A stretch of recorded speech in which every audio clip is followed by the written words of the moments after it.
And in related news, U.S. President-elect Donald Trump is furious. The president-elect has voiced his anger over U.S. decision to allow Ukraine firing U.S.-supplied missiles deep into Russia. And this comes a day after Russia vowed to punish Ukraine for firing American ATACMS missiles.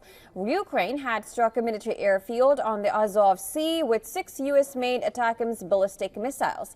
American officials feel that the move could prompt Moscow to launch another experimental intermediate-range hypersonic missile at Ukraine.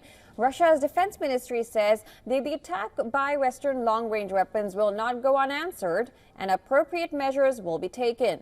It is unclear exactly how Russia will respond. Now, Russia fired a new intermediate-range hypersonic ballistic missile known as Oreshnik, which means hazel tree in Russian, at Ukraine on November 21st. President Vladimir Putin said that the strike in Dnipro was a direct response to the strikes on Russia by Ukrainian forces with U.S. and British missiles. The Biden administration is rushing aid and has changed major policy decision to help Ukraine.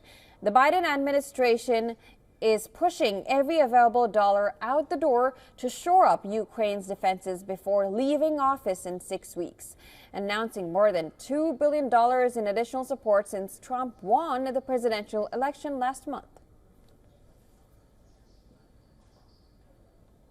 And for more on this, our correspondent Susan Tehrani has sent us this report from New York. Donald Trump has criticized Ukraine's use of U.S.-supplied missiles to attack deep into Russian territory, calling it crazy and saying that it escalates the conflict. He disagreed vehemently with sending missiles hundreds of miles deep into Russia and wondered why the United States is approving this.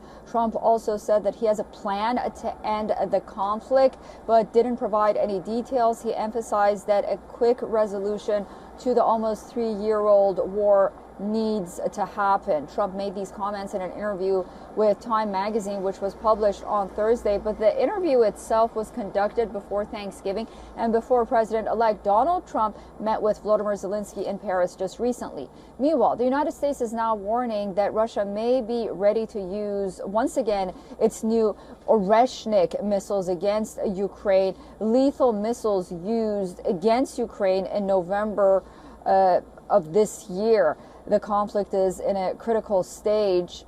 Russia is advancing its forces quickly. The Biden administration, meanwhile, just announced a new package of $988 million to go to Ukraine. Susan Tehrani reporting from New York for WION World is One.